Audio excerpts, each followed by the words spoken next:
mycose désigne une infection de la peau par un champignon qu'on nomme également infection fongique. Cette infection peut affecter plusieurs parties du corps sans aucune gravité pour la santé et touche un bon nombre de personnes, de tout âge. Il serait difficile d'y échapper puisque ces champignons résident dans l'environnement. C'est pour cette raison qu'il est indispensable de prendre les mesures nécessaires afin de les prévenir et de les éradiquer, pour notre confort et la santé de notre organisme. Cependant, il existe des infections fongiques graves, dites invasives, qui peuvent être mortelles. En France, ce type d'infection touche environ 3600 personnes, chaque année. Ces infections comme les candidoses, aspergillose et cryptococcose entraînent des complications infectieuses, notamment chez les personnes affaiblies par une déficience immunitaire. Ainsi, selon le bulletin épidémiologique hebdomadaire, le taux de mortalité lié à ces infections peut atteindre 20% en cas d'absence de traitement. Les différents types de mycoses et leurs symptômes. Il existe différents types de mycoses qui peuvent éventuellement être inoffensifs. Néanmoins, lorsque ces mycoses se multiplient de façon déséquilibrée, il en résulte des problèmes de santé, tels que des mycoses cutanées qui touchent plusieurs parties du corps. La teigne est une de ces manifestations qui prend l'aspect d'une tache rouge causant des picotements et revêtant un aspect floconneux. Ces mycoses peuvent toucher également l'articulation affectant la région de l'aine qui se traduit par des lésions rouges et écailleuses sur la peau, notamment chez les sportifs qui fréquentent les vestiaires. Des mycoses transmissibles soit par des facteurs internes ou externes se caractérisant par des champignons qui prolifèrent dans les intestins, comme le Candida albicans. Des mycoses des ongles comme le pied d'athlète qui présente l'aspect d'une peau rouge et irritable et qui peut également toucher la plante des pieds.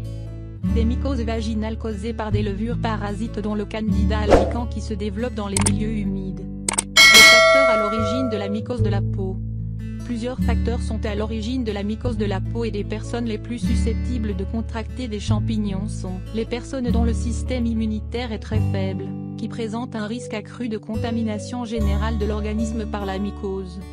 Les personnes dont la transpiration est excessive, vu que les champignons prolifèrent dans un milieu humide. Les personnes en contact direct avec d'autres personnes à risque, comme les infirmières, les médecins, les sportifs, etc. Les personnes qui suivent un traitement de longue durée d'antibiotiques ou des immunosuppresseurs. Les antibiotiques déséquilibrent la flore bactérienne digestive générant ainsi des mycoses. Les endroits à risque pour attraper des mycoses des pieds et des orteils ou encore des parties génitales sont principalement les vestiaires des salles de sport, les piscines et les toilettes publiques.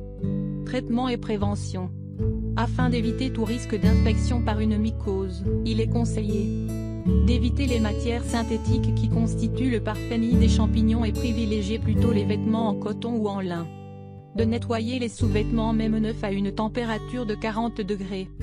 De garder une bonne hygiène corporelle surtout au niveau des orteils, des aisselles et au niveau de la poitrine en veillant à bien sécher ces zones une fois lavées. De consommer des probiotiques qui sont de bonnes bactéries permettant de rééquilibrer la flore digestive et vaginale. D'adopter une alimentation saine et d'y inclure des fruits, des légumes et du yaourt de préférence au lait de chèvre. De bien s'hydrater. Ainsi, il est important de boire environ 2 litres d'eau par jour. D'éviter le sucre sous toutes ses formes, car il permet de nourrir les champignons et de les multiplier. D'augmenter les protéines et réduire les glucides. D'éviter de gratter la partie du corps touchée par la mycose afin d'éviter sa propagation sur le reste du corps. De garder la peau sèche et propre en utilisant des serviettes douces et propres. D'éviter de partager des vêtements intimes avec une autre personne, comme les affaires de toilette, les gants, les serviettes, etc. En effet, il suffit que cette personne soit infectée par une mycose pour qu'elle soit contagieuse. Afin de traiter efficacement ces mycoses, il existe de nombreux baumes et crèmes antifongiques, efficaces. Cependant, il y a des remèdes naturels tout aussi efficaces. Nous citons, notamment, l'aloe vera, qui est une plante antifongique et antibactérienne et qui présente des propriétés antimycosiques. Il suffit d'appliquer le gel d'aloe vera sur la partie du corps infectée et de laisser agir. Ne pas hésiter à répéter l'opération, plusieurs fois, de préférence le soir, pour plus d'efficacité. Cependant, si vous souffrez de diabète ou d'une déficience immunitaire, il serait souhaitable et indispensable de consulter un spécialiste au lieu de faire de l'automédication.